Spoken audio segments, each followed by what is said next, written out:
పడుతున్నారు. నేను కొన్ని పేర్లు కట్ చేసినా మన జాగృతి కార్యకర్తల పేర్లు ఏమనుకోవద్దు. అది కాకుండా నేను ఒక 2 నిమిషాలు మాట్లాడి మళ్ళీ మీరందరూ కూడా కంటిన్యూ చేద్దాం. ఎందుకంటే ఇం ఇంపార్టెంట్ అంశాలు 1, 2 ఉన్నాయి. ఇవాళ మనందరం కూడా ఒక బాధతోని, ఒక ఆవేదనతోని తెలంగాణ రాష్ట్రం ఏర్పడాలంటే పిడికిలు బిగించి కొట్లాడినటువంటి వాళ్ళందరం కూడా మళ్ళీ ఇక్కడికి వచ్చి ఈరోజు మాట్లాడుకునేటటువంటి పరిస్థితిని మనం గమనిస్తూ ఉన్నాం. ఎందుకు మాట్లాడుతూ ఉన్నాం? ఒక బాధతోని, ఒక ఆవేదనతోని, మరి మన సంస్కృతి మీద దాడి జరుగుతుంటే ఖచ్చితంగా దాన్ని ఖండించాల్సినటువంటి అవసరం ఉందని మనం గుర్తెరిగి అందరం కూడా ఇవాళ ఇక్కడికి వచ్చి మాట్లాడుకుంటా ఉన్నాం. మరి హాజరైనటువంటి పెద్దలందరికీ కూడా మనస్ఫూర్తిగా పేరు పేరున ధన్యవాదాలు తెలియజేస్తూ ఉన్నాను. బివి చారి గారు కావచ్చు, అట్లానే అమీద్ మహమ్మద్ గారు కావచ్చు, దేవి ప్రసాద్ అన్న కావచ్చు, టంకశాల అశోక్ గారు కావచ్చు, పెద్దలు దేవకిదేవి గారు, చెల్లెలు తేల్ విజయమ్మ గారు, జయంతి గారు, అట్లానే అన్న ఇప్పటి వరకు ఉండి వెళ్ళిపోయినటువంటి దేశపతి శ్రీనివాస్ గారు కావచ్చు, మన వాణిదేవి గారు కూడా వచ్చి వెళ్ళినారు. వక్లాభరణం కృష్ణమూర్తి సార్ గారు ప్రత్యేకంగా వచ్చినందుకు వారికి ధన్యవాదాలు.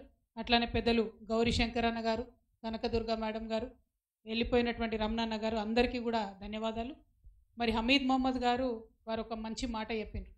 మన తెలంగాణలో ఉన్నటువంటి గంగా జమున తహజీబ్ని గుర్తు తెస్తూ వారు ఒక మాట అన్నారు.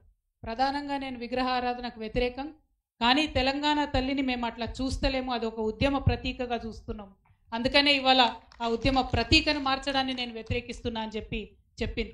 ఇవాళ మన బాధ అంతా కూడా అదే.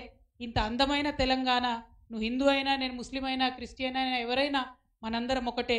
నీది ఈ కులమైన, ఆ కులమైన, ఏ కులమైన సబ్బండ వర్గాలు ఏకమై, సబ్బండ వర్ణాలు ఏకమైతేనే ఇవాళ తెలంగాణ రాష్ట్రాన్ని సాధించుకున్నాం. ఆ అందమైన భావనను మళ్ళా ఒకసారి చెప్పాలనుకున్నాం. ఆ ఉద్యమ ప్రతీకలను మార్చొద్దని ఇంకొకసారి ఈ రౌండ్ టేబుల్ నుంచి మనం నినాదం ఇస్తూ ఉన్నాం. నిజంగా ఎంత అందమైన భావన అంటే, ఉద్యమిస్తున్నటువంటి మనందరం కూడా తెలంగాణ తల్లి పిల్లలమే.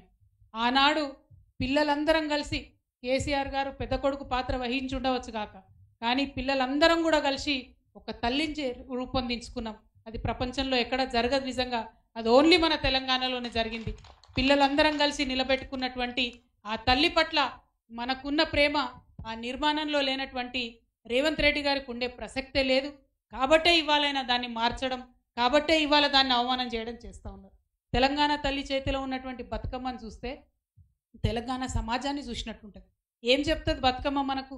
నిజంగా ఎన్ని వందల సార్లు అనుకున్నామో, బతుకమ్మ అంటే కాస్ట్లీ పువ్వులు ఉండవు, గడ్డి పూలు ఉంటాయి, తంగేడు పూలు ఉంటాయి, బంతి పూలు ఉంటాయి, తొవ్వన పోతుంటే పెరిగేటటువంటి మామూలు పువ్వులు ఉంటాయి, ఆఖరికి విషం ఉండేటటువంటి జిల్లేడు పువ్వులు కూడా ఉంటాయి. మరి ఇవన్నిటినీ కలిపి మనం బతుకమ్మని చేసుకుంటాం. దాని అర్థం ఏంటి? చిన్నవాడు పెద్దవాడు కాదు, ఎవరైనా సరే మనవాడు అనేటటువంటి భావన ఉండాలి. ఇవాళ నువ్వు హిందూ కావచ్చు, నేను ముస్లిం కావచ్చు, ఇంకోటి కావచ్చు, అందరం కలిస్తేనే ఒక అందమైన బతుకమ్మ అవుతుంది, అందరం కలిస్తేనే ఒక అందమైన సమాజం అవుతుందని ఒక మెసేజ్ ఇచ్చేటటువంటి, తెలంగాణకు ప్రత్యేకతను చాటేటటువంటి బతుకమ్మ ఆ తెలంగాణ తల్లిలో లేకపోతే మరి మన తెలంగాణ సమాజంలో సహజంగా ఉన్నటువంటి స్నేహశీలత కావచ్చు, సహనశీలత కావచ్చు, సుహృద్భావం కావచ్చు, వీటన్నిటి రిఫ్లెక్షన్ ఎట్లా కనపడుతుంది అనేటటువంటి విషయం ఇవాళ మేధావులంతా కూడా బాధపడుతున్నారు, ప్రజలందరూ కూడా బాధపడుతున్నారు. ఆ విషయాన్ని చెప్పడం కోసమే ప్రభుత్వం ఆ విషయాలు అర్థం చేసుకోవాలని మనం బలంగా చెప్పడం కోసమే ఇవాళ రౌండ్ టేబుల్ కాన్ఫరెన్స్ పెట్టుకున్నాం. మన అస్తిత్వాన్ని ఎవరు కూడా ఊడగొట్టలేరు, అంత ధైర్యం ఎవరికి లేదు.